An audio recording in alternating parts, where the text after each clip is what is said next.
Hello friends, good morning. Welcome to our new blog. કેમ છો બધા? આઈ હોપ બધા મજામાં જ હશો, એકદમ હેલ્ધી હશો.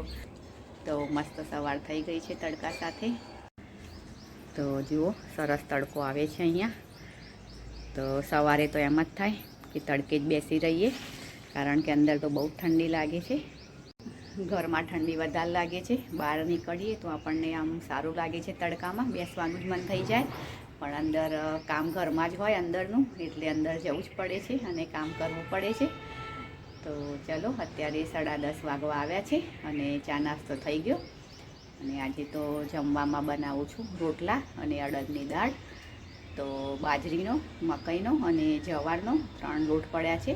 તો થોડા થોડા પડ્યા છે આટા. તો આજે રોટલા બનાવી દઈએ અને સાથે બનાવીએ અડદની દાળ. તો ચાલો હવે કરી લઈએ રસોઈનું કામ. હા તો ફ્રેન્ડ્સ, અડદની દાળ ધોઈ અને મેં પલાળીને રાખી છે અને એમાં થોડુંક મેં તેલ નાખ્યું છે. તો દાળ હવે પલળી ગઈ છે. તો કુકરમાં મૂકી દઈએ અહીંયા અને સીટી લાવી દઈએ. અને રોટલા બનાવવા છે અને દાળમાં નાખવું છે ટામેટું. તો સમારીને રાખીએ ટામેટું અને લીલા મરચાં. અને આમાં છે ગુંદર. તો ગુંદર થોડો હતો પણ લાડવા બનાવ્યા તેમાં વપરાઈ ગયો. તો આટલો ગુંદર છે, તો થોડો ઝીણો કરીને રાખું. તો કૈડું કેવું બનાવવું હોય તો એમાં નાખવા કામ લાગે. તો આ પણ ઝીણો કરી દઉં મિક્સરમાં. હા તો ફ્રેન્ડ્સ, અડદની દાળ સરસ બોઇલ થઈ ગઈ છે. તો ચલો હવે એમાં પાણી છે એ નાખી અને મસાલો કરી લઈએ અને પછી વઘાર કરી લઈએ દાળમાં.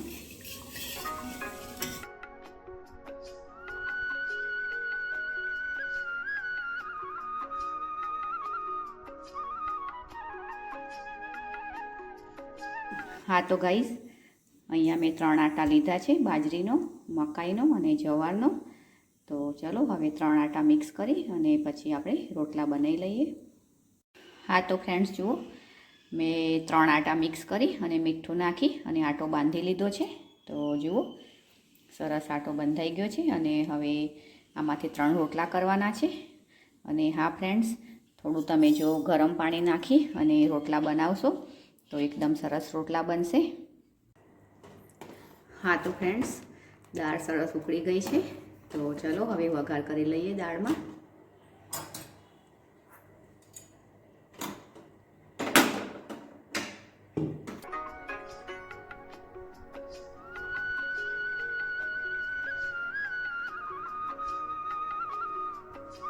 હા તો ફ્રેન્ડ્સ ચલો, તેલ આવી ગયું છે તો વઘાર કરી લઈએ.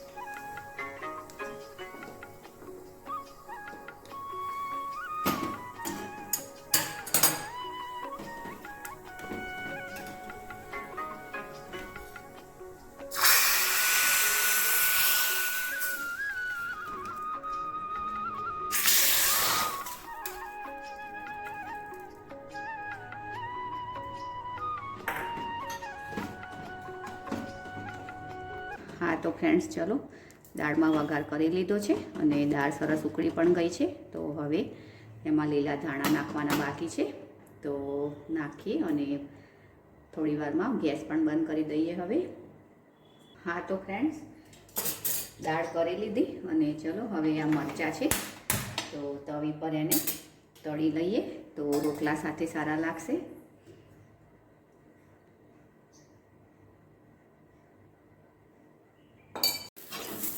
હા તો ફ્રેન્ડ્સ, મરચાં પણ સરસ તળી લીધા છે.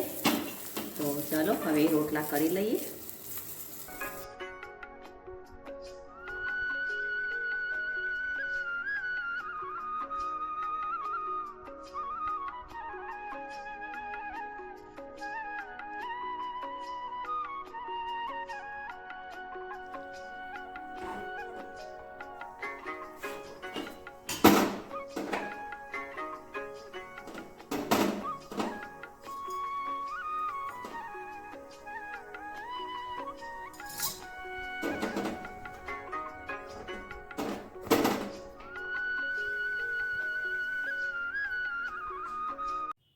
હા તો ફ્રેન્ડ્સ, રોટલા કરી લીધા છે. તો જુઓ, રોટલા પણ થઈ ગયા, મરચાં કર્યા છે અને અહીંયા દાળ પણ સરસ થઈ ગઈ છે આપણી. તો દાળમાં નાખવાના છે ધાણા. તો ચલો ધાણા નાખી દઈએ અને જમવાનું બની ગયું છે. તો ચલો જમી લઈએ હવે. તો આવો ગાઈસ બધા જમવા, રોટલો અને દાળ. હા તો ગાઈસ, સવારે તો રોટલા અને દાળ કર્યું અને સાંજે બનાવવું છે ભાખરી અને શાક.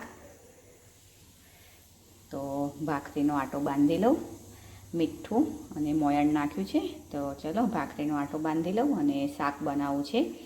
તો પછી શાક બનાવી લઈએ. હા તો ગાઈસ, ભાખરી થઈ ગઈ છે. તો ચલો હવે ડબ્બામાં ભરી લઈએ અને પછી શાક બનાવી લઈએ. હા તો ગાઈસ, ભાખરી થઈ ગઈ છે. તો ચલો હવે શાક બનાવી લઈએ. અને શાકમાં બનાવું છું ટામેટાનું શાક. તો મેં તેલ મૂક્યું છે કઢાઈમાં અને ભાખરી તો છે. તો ભાખરી અને ટામેટાનું શાક. તો ઘરની સેવ બનાવી લીધી, એ સેવ પણ પડી છે. તો ટામેટાનું શાક બનાવીએ તો એમાં સેવ નાખીને ખાઈએ તો સેવ ટામેટાનું શાક જેવું પણ થઈ જાય છે અને સારું પણ લાગે છે. તો સવારે થોડી દાળ પડી છે તો ચાલી જશે. અને જુઓ, અત્યારે મેં સિંગદાણા શેકીને રાખ્યા છે. તો સિંગદાણા શેકી અને રાખ્યા છે, હજુ ગરમ જ છે. તો હમણાં એનું ફોતરું થોડા ઠંડા પડે પછી ફોતરું ઉખાડી દઉં. તો આ રીતે ફોતળું ઉખાડી અને સિંગદાણા તૈયાર કરીને મૂકીએ ચીકી બનાવવા માટે. તો ઉત્તરાયણ પર ચીકી બનાવીશું આપણે. હા તો ફ્રેન્ડ્સ, જમવાનું બની ગયું છે, શાક અને ભાખરી. તો જુઓ, ટામેટાનું શાક, જોડે લીધી છે સેવ અને ભાખરી. તો આ મેં ઘરપણવાળું શાક બનાવ્યું છે ટામેટાનું. તો એમાં સેવ નાખી અને ખાઈએ તો પણ સરસ લાગે છે. તો ચલો ફ્રેન્ડ્સ, જમી લઈએ હવે.